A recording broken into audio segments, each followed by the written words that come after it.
ಶಿವಮೊಗ್ಗದಲ್ಲಿ ಕೂಲಿ ಕಾರ್ಮಿಕನನ್ನ ಬಲಿ ಪಡೆದ ಕಾಡಾನೆ, ರಾಮನಗರದಲ್ಲಿ ಕಾಡು ಹಂದಿಯ ಉರುಳಿಗೆ ಬಿದ್ದ ಕರಡಿ, ಚಿಕ್ಕಪೇಟೆಯಲ್ಲಿ ಬಿಎಂಆರ್ಸಿಎಲ್ ಅವಾಂತರಕ್ಕೆ ಪ್ರಯಾಣಿಕರ ಆಕ್ರೋಶ. ಇದರೊಂದಿಗೆ ಮತ್ತಷ್ಟು ಸುದ್ದಿಗಳು ಕರ್ನಾಟಕ ಟಾಪ್ 20ಯಲ್ಲಿ. ರಾಜ್ಯದಲ್ಲಿ ಎರಡನೇ ಹಂತದ ಲೋಕಸಭಾ ಚುನಾವಣೆಗೆ ಕೌಂಟ್ ಡೌನ್ ಶುರುವಾಗಿದೆ. ದಾವಣಗೆರೆ ಅಖಾಡದಲ್ಲಿ ಪ್ರಚಾರದ ಭರಾಟೆ ಜೋರಾಗಿದ್ದು, ಬಿಜೆಪಿ ಅಭ್ಯರ್ಥಿ ಗಾಯತ್ರಿ ಸಿದ್ದೇಶ್ವರ್ ಪರ ಯದುವೀರ್ ಒಡೆಯರ್ ಅಬ್ಬರದ ಪ್ರಚಾರ ನಡೆಸಿದ್ದಾರೆ. ದಾವಣಗೆರೆ ಉತ್ತರ ಕ್ಷೇತ್ರದ ಹಲವೆಡೆ ರೋಡ್ ಶೋ ಮೂಲಕ ಮತಯಾಚಿಸಿ ಸದೃಢ ಭಾರತಕ್ಕೆ ಬಿಜೆಪಿ ಅಭ್ಯರ್ಥಿಗೆ ಮತ ನೀಡುವಂತೆ ಮತದಾರರಲ್ಲಿ ಮನವಿ ಮಾಡಿದ್ದಾರೆ. ಇನ್ನು ರೋಡ್ ಶೋ ಉದ್ದಕ್ಕೂ ಯದುವೀರ್ಗೆ ಅಭಿಮಾನಿಗಳು ಹೂಮಳೆ ಸುರಿಸಿದ್ದಾರೆ. ಜಯಚಾಮರಾಜೇಂದ್ರ ಒಡೆಯರ್ ಅವರ ಭಾವಚಿತ್ರವನ್ನು ಪ್ರದರ್ಶನ ಮಾಡಿದರು.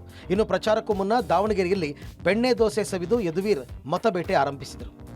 ಈಗ ಪ್ರಧಾನಮಂತ್ರಿ ಅವರು ಈ ವಿಕಸಿತ ಭಾರತ ಮೂಲಕ ಇಡೀ ಭಾರತಕ್ಕೆ ಒಂದು ಸುವರ್ಣಯುಗ ಕಾಣುವಂಥದ್ದು ಕೆಲಸವನ್ನು ಮಾಡ್ತಾ ಇದ್ದಾರೆ. ಇದಕ್ಕಾಗಿ ನಾವೆಲ್ಲರೂ ಕೈ ಜೋಡಿಸ್ಬಿಟ್ಟು ಅವರ ಕೈಯನ್ನು ಬಲಪಡಿಸಬೇಕಾಗಿರೋದು ನಮ್ಮೆಲ್ಲರ ಕರ್ತವ್ಯ ಆಗುತ್ತೆ.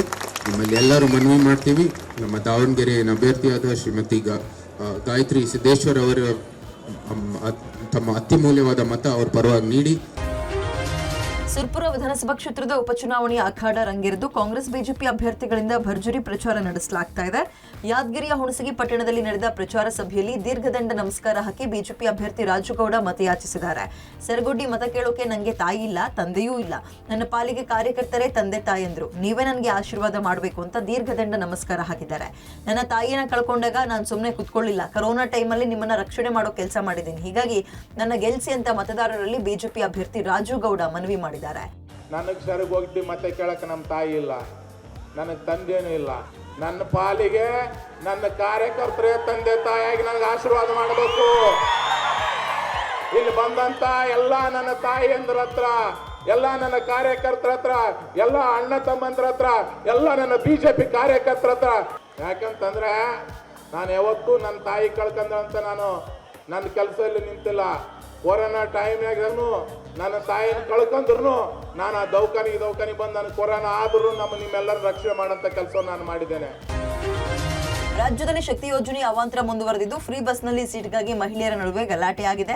ವಿಜಯಪುರ ನಗರದ ಬಬಲೇಶ್ವರ ರಸ್ತೆಯಲ್ಲಿ ಸೀಟ್ಗಾಗಿ ಇಬ್ಬರು ಮಹಿಳೆಯರು ಗಲಾಟೆ ಮಾಡಿಕೊಂಡಿದ್ದು, ಇದರಲ್ಲಿ ಬಸ್ನಲ್ಲಿ ಕೆಲಕಾಲ ಆತಂಕದ ವಾತಾವರಣ ನಿರ್ಮಾಣ ಆಗಿತ್ತು.